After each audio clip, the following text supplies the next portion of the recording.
अस्सलाम वालेकुम। टॉपिक है स्पर्मेटोजेनेसिस। स्पर्मेटो से मुराद है स्पर्म्स और जेनेसिस से मुराद है बनना, यानी स्पर्म्स का बनना। अब मेल गोनेड्स जिनको हम टेस्टिकल कहते हैं, उनके अंदर सेमिनिफरस ट्यूब्यूल्स के अंदर स्पर्म बनते हैं। अब ये सेमिनिफरस ट्यूब्यूल का इतना सा हिस्सा हम बड़ा करके देख रहे हैं, ये उसका क्रॉस सेक्शन हम देख रहे हैं। क्रॉस सेक्शन से मुराद है ये अगर ट्यूब है तो यहाँ से हम काट के, तो इस डायरेक्शन से अगर हम देखें तो ये क्रॉस सेक्शन है। तो अगर हम देखें तो ये सेमिनिफरस ट्यूब्यूल है जिसके अंदर स्पर्म्स बनते हैं। ये सबसे बाहर उसकी ये मेम्ब्रेन है जिसे हम बेसमेंट मेम्ब्रेन कहते हैं, और अंदर जो खला नज़र आ रहा है इसको हम ल्यूमेन कहते हैं। किसी भी ट्यूब के अंदर जो खला होता है, मसलन जिस तरह हमारी ब्लड वेजल्स हैं, खून की नालियाँ हैं, उनके अंदर जो स्पेस है उस स्पेस को हम ल्यूमेन कहते हैं, जिसके अंदर ब्लड फ्लो करता है। तो इसी तरह ये सेमिनिफरस ट्यूब्यूल के अंदर स्पेस ये ल्यूमेन है। अब हम इसको समझने के लिए मज़ीद इस पूरी जो क्रॉस सेक्शन है इसका एक सेगमेंट लेते हैं, एक टुकड़ा लेते हैं। मसलन हम इसको यहाँ से लेकर इतने हिस्से को अगर हम सेपरेट करें, इस टुकड़े को हम यहाँ पे इस टुकड़े को ले रहे हैं समझने के लिए। देखें, ये जो बेसमेंट मेम्ब्रेन है इसका भी स्पर्म प्रोडक्शन में किरदार होता है। तो इसके साथ सबसे पहले मौजूद होते हैं primordial germ cell. Primordial germ cell mitotic division करते हैं और ये बनाते हैं स्पर्मेटोगोनियल स्टेम सेल। अब ये दरअसल स्टेम सेल वो बुनियादी सेल होते हैं जिन्होंने एक मुकम्मल स्पर्म को बनाना होता है। अब स्टेम सेल से हम देखते हैं, स्टेम सेल सबसे पहले क्या करते हैं, माइटोसिस। अब स्टेम सेल की माइटोसिस के नतीजे में दो तरह की सेल बनती हैं, एक को हम कहते हैं टाइप बी और एक है टाइप ए। अब यहाँ पे बात ये है कि ये जो स्टेम सेल हैं इनकी तादाद फिनिट होती है, ख़ास तादाद में होते हैं। और अब अगर ये सारे के सारे माइटोसिस करके स्पर्म बनाएंगे तो स्टेम सेल आस्ता आस्ता ख़त्म हो जाएंगे। लिहाजा स्टेम सेल को अपनी तादाद मेंटेन करनी होती है। तो होता क्या है कि सबसे पहले एक जो स्टेम सेल है जब माइटोसिस करता है, हमें पता है माइटोसिस के नतीजे में दो सेल बनते हैं, दो डॉटर सेल बनते हैं। तो जब ये दो डॉटर सेल हैं उनमें से जो टाइप ए है, ये मसलन एक ये टाइप ए बनी और एक टाइप बी बनी। टाइप ए वापस उस स्टेम सेल की जगह ले लेती है और टाइप बी वाला सेल है ये मैच्योर होकर स्पर्म बनाता है। क्यों? ताकि ये जो टाइप ए है ये वापस उसकी जगह ले लेती है और जो स्पर्मेटोगोनियल स्टेम सेल है उनकी तादाद मेंटेन रहती है, तादाद बरकरार रहती है। तो अब ये देखें, ये फ़र्ज़ करें ये स्पर्मेटोगोनियल स्टेम सेल हैं, ये एक सेल, एक से ये दो सेल बनाएगा और ये सेल वापस उसी की जगह ले लेगा, यानी ये उसी की जगह ले लेगा।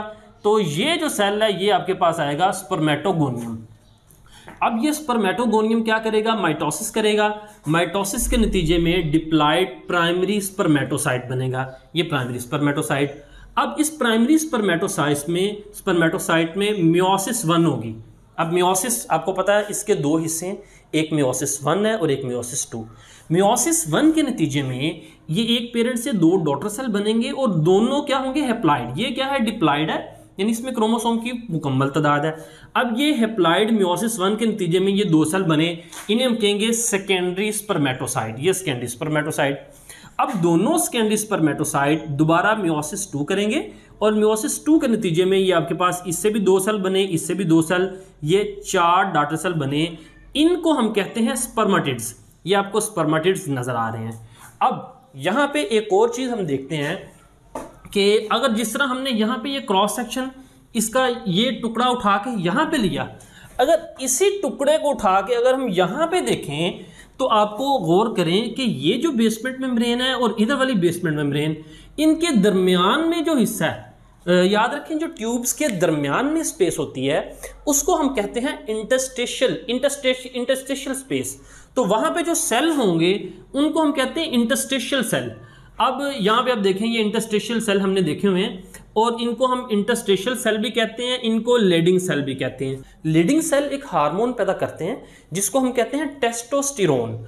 उस टेस्टोस्टेरोन के दो फंक्शन हैं, एक तो टेस्टोस्टेरोन स्पर्म प्रोडक्शन में इन्वॉल्व होता है, दूसरा ये सेकेंडरी सेक्स करैक्टर को कंट्रोल करता है। अब मेल के अंदर जो सेकेंडरी सेक्स करैक्टर है, मसलन एक ख़ास उम्र प्यूबर्टी यानी बलूगत के बाद चेहरे पे बालों का आना, सीने पे ज़ेर नाफ बालों का आना, इसी तरह आवाज़ का भारीपन, इसी तरह पीनस इनलार्जमेंट, ये क्या है, ये मेल सेकेंडरी सेक्स करैक्टर है।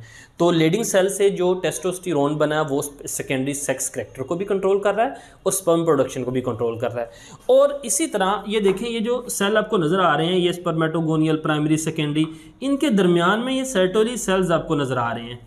अब ये सर्टरी सेल्स दरअसल बहुत बड़े सेल्स होते हैं, यानी यहाँ पे अगर हम देखें तो इसके ये इस तरफ, इस तरह ये इस तरफ भी और इस तरफ भी ये सर्टरी सेल्स मौजूद होते हैं, और ये जो स्पर्म्स बन रहे हैं इनको न्यूट्रिशन फराहम करते हैं ताकि ये मैच्योर हों स्पर्म।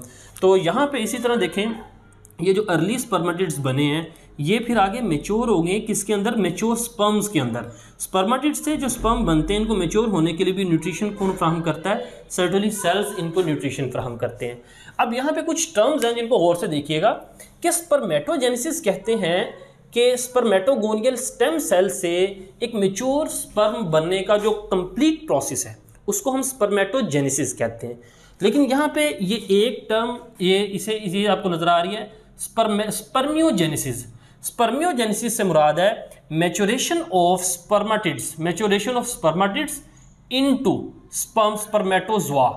याद रखिए, स्पर्म्स को हम स्पर्मेटोजोआ भी कहते हैं। स्पर्मेटिड से स्पर्मेटोजोआ बनने को, स्पर्मेटिड के स्पर्मेटोजोआ में मैच्योर होने के अमल को हम स्पर्मियोजेनेसिस कहते हैं। स्पर्म्स मैच्योरेशन के बाद भी यहाँ पे ये सर्टोली सेल्स के अंदर ही अभी एम्बेडेड होते हैं। अब यहाँ पे सर्टोली सेल से स्पर्म का ल्यूमेन में रिलीज होना उसको हम स्पर्मिएशन कहते हैं। Spermiation is the process by which mature spermatozoa are released from the Sertoli cells into lumen. अब ल्यूमेन के अंदर आने के बाद ये आगे यहाँ पे देखें कहाँ पे बन रही हैं, ये सेमिनिफरस ट्यूब्यूल्स में। सेमिनिफरस ट्यूब्यूल की ल्यूमेन से फिर आगे ये एपिडिडाइमस, और एपिडिडाइमस से आगे वास डेफरेंस और स्पर्म जोन्स हैं वो फिर जिस्म से रिलीज़ हो जाते हैं। और यहाँ पे आपको ये जो नज़र आ रहा है ये एक मेच्योर स्पर्म है। अगर हम इसका स्ट्रक्चर देखें तो स्पर्म में एक हेड का रीजन है, हेड के अंदर एक्रोसोम होता है, न्यूक्लियस होता है, ये नेक है, नेक के अंदर सेंट्रियोल होता है, ये मिड पीस है, मिड पीस में ये आपको रेड कलर में माइटोकॉन्ड्रिया नज़र आ रहे हैं, और पीछे ये फ्लैजेला लाइक टेल है, और ये बाहिर मेम्ब्रेन है जिसको हम प्लाज्मा मेम्ब्रेन कहते हैं।